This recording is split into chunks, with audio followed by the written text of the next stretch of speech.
Okay, folks, you're looking for a really neat historic place right here in the state of Arkansas. Joel has one listed. Now, Joel, just an overall view. Now, where are we at, and basically what have we got, and then we're going to go look at it. What have we got? Milton, we've got 3 historic 1850s log homes on 181 acres. Let's go look at a ranch.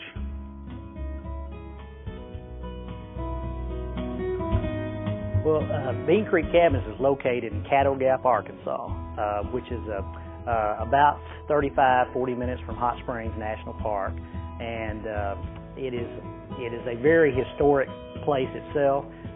Caddo Gap was the westernmost point that DeSoto reached when he discovered Hot Springs and was exploring Arkansas, and it was very had a lot of Indian settlements there, and he was defeated by the Indians there, so it carries a lot of history. The Bean Creek Cabins, actually, the history of it is very, very rich. And the original cabin at Bean Creek Cabins sat on the river and was a mercantile store. And not only did Confederate soldiers and people like that come through there, but a lot of very infamous people in history passed through there and passed through that store. Jesse James and Frank James spent a lot of time around there and have actually stepped foot in the original cabin. The original Rooster Cogburn that John Wayne made famous in the movies has been there before. A lot of history has passed through that place. Then in the 1890s, it was moved to the present site. You know, of course, these log cabins were built, originally back in the mid 1800s, and one of the owners, when they bought it and then moved it down here to this place near Caddo Gap, well, these are the actual logs that came off the cabins, and you can see where they took them apart and rebuilt it here on this place here. See these notches here? There's number 2. Here's number 1. Look here, number 3 up here, right on up. And they kept it as original as possible, all the way down to look at these single pane window frame windows. Wow, it's original. This part of Arkansas is known for all of its springs, especially that Hot Springs coming on this way. And here's proof of it right here. I mean, coming right out of the ground, your own spring water. If you look back up here, folks, they got it, coming out here at an angle. Let's walk right up here, folks. You see actually the way that this comes right straight out of the ground right here, and then it dumps into this, I guess, old log hewed out and running down that way. What a perfect place for for a guy that likes to make his own moonshine. Hey, this will be the place right here.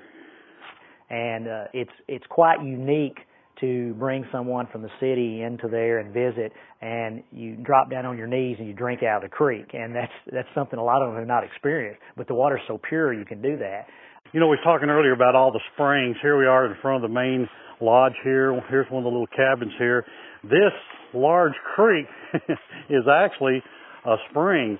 The water from the spring is headwatered right there, feeds these 2 cabins that we're fixing to look at with spring water. You can see how much water is actually coming out of these things. Look at this. This is feeding into another little creek, which headwaters another spring somewhere up that way.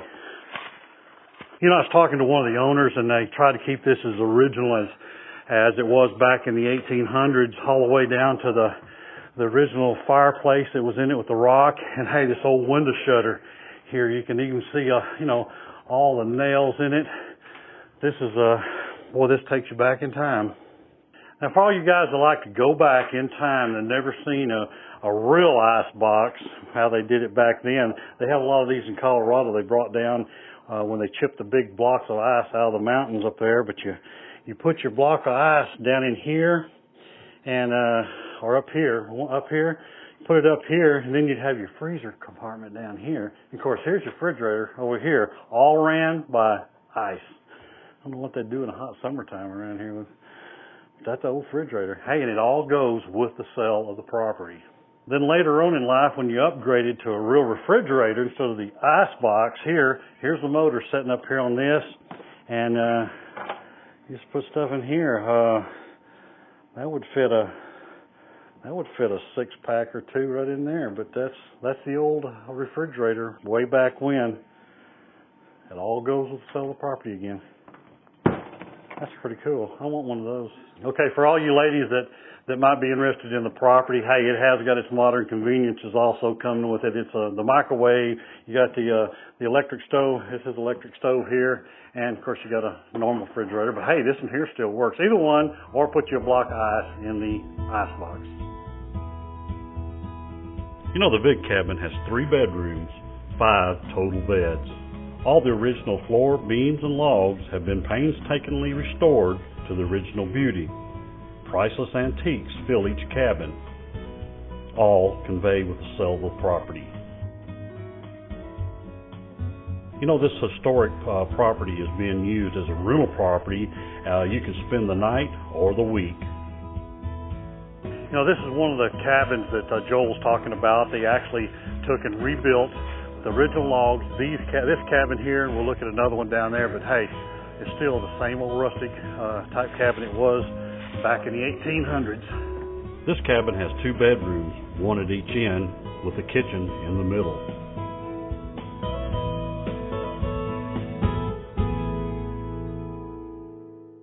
And you know what? 1800s old home site is not complete without the john that is actually outside. Of course, this one here had a little upgrading to it, but let's take a look at it anyway.